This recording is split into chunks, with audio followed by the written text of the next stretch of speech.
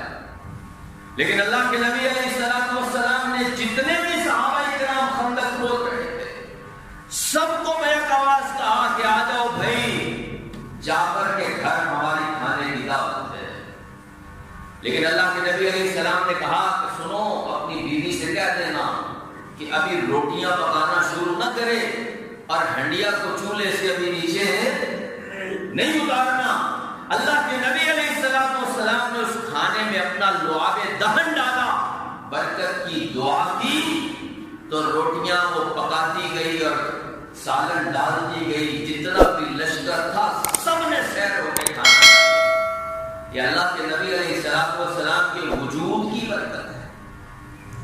اور پھر مزید آگے چلیں، جب سیرت اور کردار کی بات آتی ہے، جب اللہ کے نبی علیہ السلام کی زندگی کے پہلوؤں کو دیکھتے ہیں جو کہ قابل عمل ہیں اور قیامت تک کے لیے جتنی برکت امت میں موجود رہ سکتی ہے، اللہ کے نبی علیہ السلام کی ذات کے ساتھ وابستہ جو معجزات تھے وہ ان کے اس دنیا سے جانے کے ساتھ اگرچہ چلے گئے، لیکن اللہ کے نبی علیہ السلام کی سیرت میں موجود راز جو ہیں انہوں نے ساری کائنات کو حیران رکھا ہوا ہے۔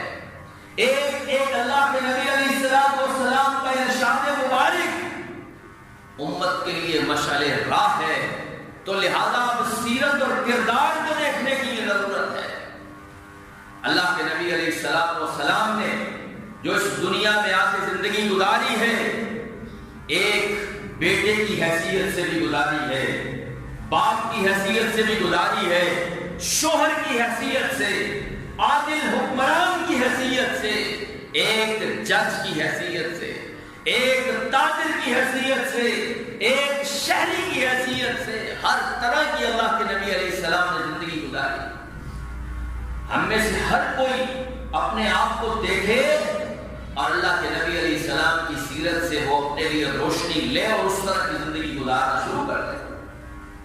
آپ علیہ السلام کے عفو و درگزر، آپ کے حلم، آپ کی نرمی، اس چیز کو اگر انسان دیکھے تو گرویدہ ہو جاتا ہے کہ حضور نبی کریم علیہ السلام کے اندر نرمی کس طرح سے کوٹ کوٹ کے بھری ہوئی تھی، حلم کا پیکر تھے، عفو درگزر کا مینار تھے ہمارے پیارے نبی علیہ السلام۔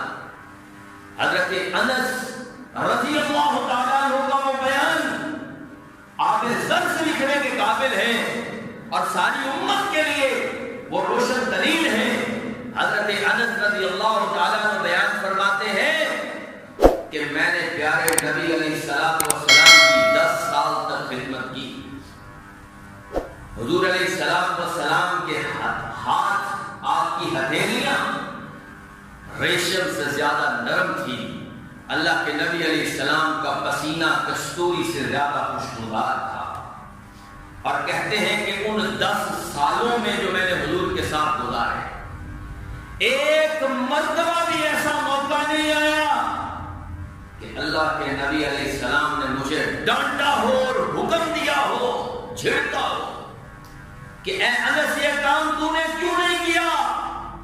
اور کبھی پوری 10 سالوں کی زندگی میں ایک مرتبہ بھی ایسا موقع نہیں آیا کہ حضور نے کہا ہو کہ اے انس یہ کام کیوں کر دیا تم نے۔ آج دیکھیں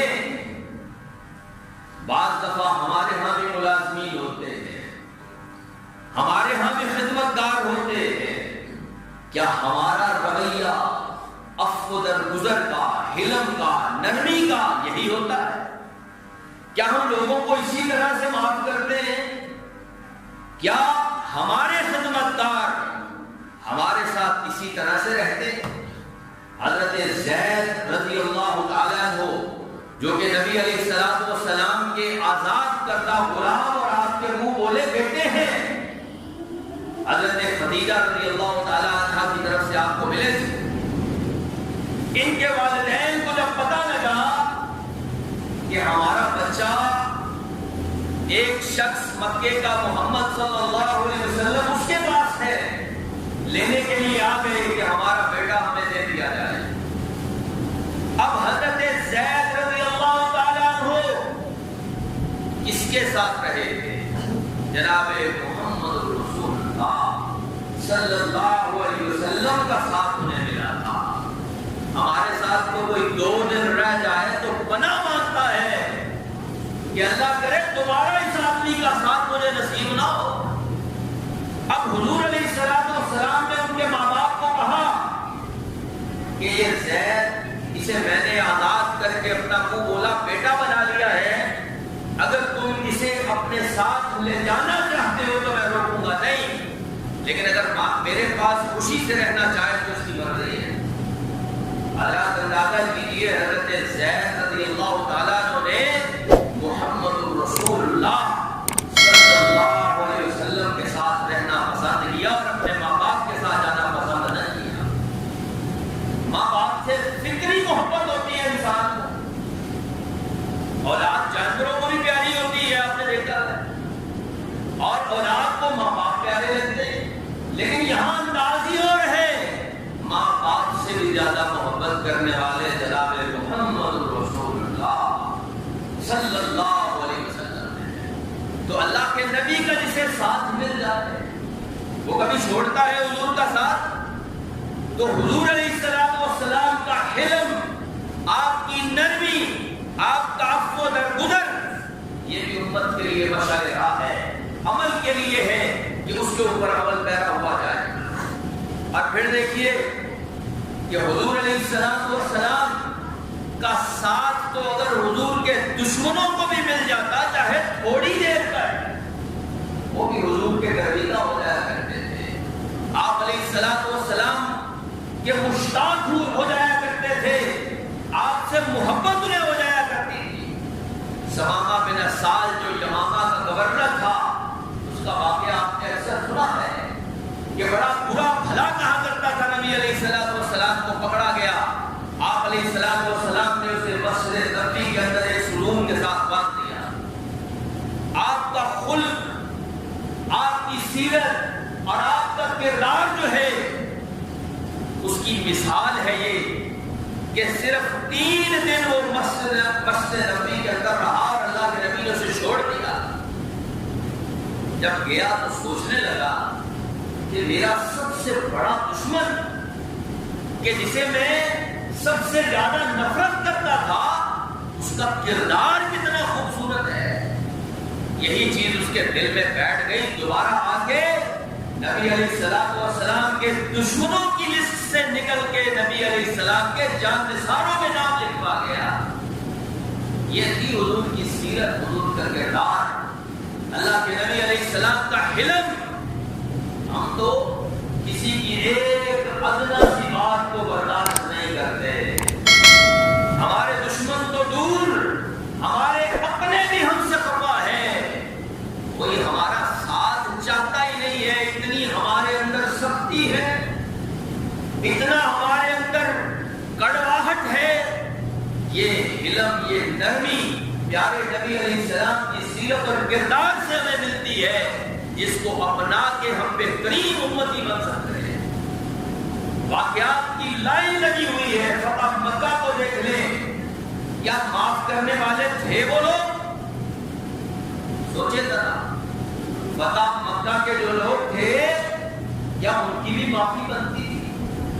کس قدر ظلم نہ ڈھائے تھے ان لوگوں نے مکے میں رہتے ہوئے بھی، اور جب مدینہ ہجرت کر گئے نبی علیہ السلام اور صحابہ کرام پھر بھی لڑنے کے لیے آتے رہے۔ لیکن حضور نبی کریم علیہ السلام کی صفت رحمت کو دیکھیے، حضور علیہ السلام کی عفو درگزر اور حلم اور نرمی کو دیکھیے۔ کہا جاؤ لا تثریب علیکم اليوم، کوئی مواخذہ نہیں تم پہ، جس طرح حضرت یوسف نے اپنے بھائیوں کو معاف کر دیا، جاؤ مکے کے لوگوں آج میں نے بھی تمہیں معاف کر دیا۔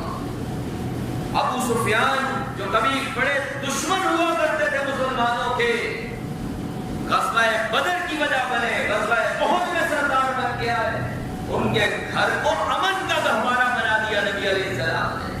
دنیا کو مثال پیش کر کے دے دی کہ دیکھو مسلمانوں کا لیڈر ایسا ہوتا ہے، مسلمانوں کے رہنما ایسے ہوا کرتے ہیں کہ جن کی نرمی اور حلم کی دنیا مثالیں پیش کرے گی۔ اور پھر دیکھیے اللہ کے نبی علیہ السلام صرف انسانوں ہی نہیں جانوروں کے اوپر بھی نرمی کرنے والے۔ کئی مرتبہ حضور علیہ السلام نے جانوروں کو دیکھ کر ان کے مالکوں کو سرزنش کی اور انہیں حکم دیا کہ ان جانوروں سے کام زیادہ لیتے ہو، کھانے کے لیے کم دیتے ہو۔ ایک گدھے کو دیکھ کے اس کے اوپر جس آدمی نے تشدد کیا اس کے جسم کو گرم لوہے سے ڈالا، اللہ کے نبی علیہ السلام نے لعنت فرمائی کہ ایسے شخص کے لیے نہ۔ ہمارے پیارے نبی علیہ السلام کی سیرت اور کردار کے موتی ہیں جو میں آپ کے سامنے بکھیر رہا ہوں، اسے ہمیں اپنی جھولیوں میں ڈال کے اس کے اوپر عمل کرنے کی ضرورت ہے۔ اللہ کے نبی علیہ السلام کا ساتھ تو ایک لکڑی کے بے جان ستون کو جب حاصل تھا تو وہ بھی شاداں اور فرحاں تھا، خوش تھا۔ حضور نبی کریم علیہ السلام لکڑی کے ایک ستون کے ساتھ کھڑے ہو کے خطبہ ارشاد فرمایا کرتے تھے۔ پھر ایک عورت نے مسجد میں یہ منبر رکھ دیا، اللہ کے نبی علیہ السلام منبر رسول پہ کھڑے ہو کے خطبہ دینے لگے، اس ستون کو ہٹا دیا گیا تو صحابہ کرام کے بیان کے مطابق اس ستون سے ایسے آوازیں آتی تھی جیسے کسی کے رونے کی آوازیں آتی۔ اللہ کے نبی علیہ السلام کے ساتھ سے جو دوری اس سے ہوئی اس کی وجہ سے وہ ستون بھی پریشان۔ آپ علیہ السلام کی سیرت اور کردار دیکھیے۔ آج ہمارے پاس کوئی آدمی چل کے آئے کہ مجھے کسی سے انصاف دلا دو، میرا حق دلا دو، میرے ساتھ چلو، تو ہمیں اس آدمی کی عزت مار جاتی ہے۔ بعض اوقات ہمیں یہ چیز آڑے آ جاتی ہے کہ نہیں یہ تو بڑا چودھری قسم کا بندہ ہے، مجھے اس سے کل کام بھی پڑ سکتا ہے، میں اس غریب کی حمایت میں کیوں جاؤں اس کے پاس؟ کیا وجہ ہے؟ پیارے نبی علیہ السلام کی سیرت طیبہ کو دیکھیے کہ ایک مرتبہ ایک آدمی مکہ میں آیا، اس نے ابو جہل سے کچھ ادھار واپس لینا تھا، اور ابو جہل کے پاس جب جاتا ہے تو ابو جہل نہ صرف اسے ادھار دینے سے انکار کرتا ہے، بڑا اسے سخت برا بھلا بھی کہتا ہے۔ وہ آدمی آ کے مکہ میں بیت اللہ کے پاس رک جاتا ہے، لوگوں کے سامنے فریاد کرتا ہے کہ دیکھو بھائی میں مسافر ہوں۔ کسی نے شرارتاً اسے محمد صلی اللہ علیہ وسلم کے گھر کا دروازہ دکھایا کہ جاؤ فلاں آدمی ضرور تمہاری مدد کرے گا، شرارتاً۔ وہ آدمی گیا اور اس نے نبی علیہ السلام کے گھر کا دروازہ کھٹکھٹایا اور اپنی داد رسی پیش کی کہ میں مسافر آدمی ہوں، آپ کے شہر کا ایک آدمی، اس سے میں نے ادھار لینا ہے، آپ میری مدد کے لیے چلیے۔ اللہ کے نبی علیہ السلام اس کے ساتھ چل پڑتے ہیں۔ یہ نہیں دیکھتے کہ ابو جہل کتنا طاقتور ہے، یہ نہیں دیکھتے کہ ابو جہل تو مکے کا سردار ہے، یہ نہیں سوچتے کہ یہ تو مسافر ہے، اس کی خدمت کرنے سے مجھے کیا ملے گا، میں تو اس کی مدد کروں جو میرے جانتا ہو پہچانتا ہو۔ اللہ کے نبی علیہ السلام نے صرف اس آدمی کے ساتھ گئے بلکہ بڑے روبدار انداز کے ساتھ حضور نے ابو جہل سے کہا کہ اس کے پیسے کیوں نہیں دیتے، اور حضور نبی علیہ السلام کا ایک روب حضور کی ذات ببرکت کا کہ ابو جہل فوراً اپنے گھر میں جاتا ہے اور جا کے اس آدمی کی قیمت لا کے اسے ادا کرتا ہے۔ ہمارے پیغمبر صلی اللہ علیہ وسلم کی سیرت اور کردار کے کیا کہنے. اور دیکھیے آج رہنما آپ کو بڑے ملیں گے, بزرگ آپ کو بڑے ملیں گے. بعض اوقات لوگ کسی کو اپنا بزرگ مانتے ہیں, پیر مانتے ہیں, اپنا رہنما اور پیشوا مان کے اس کے پیچھے چلتے ہیں. یہاں پیارے نبی جناب محمد رسول اللہ صلی اللہ علیہ وسلم کو اگر آپ ایک بزرگ اور پیر کی حیثیت میں دیکھ لیں, اللہ کے نبی علیہ السلام کی ذات اقدس کے وہ کمالات ہیں جو دنیا میں کسی کے حصے میں نہیں آئے ہیں. عبد الرحمن بن عوف رضی اللہ تعالیٰ عنہ آتے ہیں, اللہ کے نبی دعا کر دیجیے. حضور علیہ السلام ان کے کاروبار میں برکت کے لیے دعا فرماتے ہیں. تو پھر دنیا کی آنکھ نے دیکھا کہ وہی عبد الرحمن بن عوف جو لوٹا پھوٹا مکہ سے ہجرت کر کے بالکل خالی ہو کے آیا تھا, اس قدر امیر ہو جاتا ہے کہ 30,000 غلام اپنی زندگی میں آزاد کیے. 80 لاکھ دینار ان کی بیویوں کو ورثے کے اندر ملتا ہے جب اس دنیا سے جاتے ہیں. ایسا پیر ہے تو دنیا میں لا کے تو دکھاؤ بھائی. آج تو پیر بھی ایسے ہیں جو مریدوں کے گھروں کی طرف دیکھتے ہیں, ان کے کاروبار پہ, دولت پہ, مال پہ نظر ہے. یہاں پیارے نبی علیہ السلام اگر پیر کی حیثیت سے ہے تو ابو ہریرہ رضی اللہ تعالیٰ عنہ اپنا دکھڑا آ کے بیان کرتے ہیں, اللہ کے نبی میری والدہ اس کے لیے دعا کرے کہ اللہ اسے ہدایت دے دے, اسلام کی توفیق دے دے. ادھر پیران پیر جناب محمد رسول اللہ صلی اللہ علیہ وسلم کے ہاتھ اٹھتے ہیں دعا کے لیے. ادھر ابو ہریرہ گھر کی طرف چل پڑتے ہیں. گھر پہ پہنچتے ہیں تو ماں کے دل کے اندر اللہ نے اسلام کی روشنی پیدا کر دی اور اسلام قبول کر لیا. یہاں پہ آپ دیکھیے دنیا کے پیر اپنا ٹکڑا بیان کرو تو فیس جمع کراؤ, تعویذ لو اور گھر چلے جاؤ. وہاں پیارے نبی جناب محمد رسول اللہ صلی اللہ علیہ وسلم کی خدمت کرنے والا ایک چھوٹا سا بچہ عبداللہ ابن عباس رضی اللہ تعالیٰ عنہ, آپ علیہ السلام رات کو اٹھتے ہیں تو عبداللہ پانی رکھ دیتے ہیں وضو کے لیے. حضور علیہ السلام نے دعا دی کہ اللہم علمہ الکتاب, اے اللہ اس بچے کو کتاب کا علم عطا کر. اور پھر دنیا نے دیکھا کہ قرآن مجید کا سب سے بڑا مفسر بنا ہے تو عبداللہ ابن عباس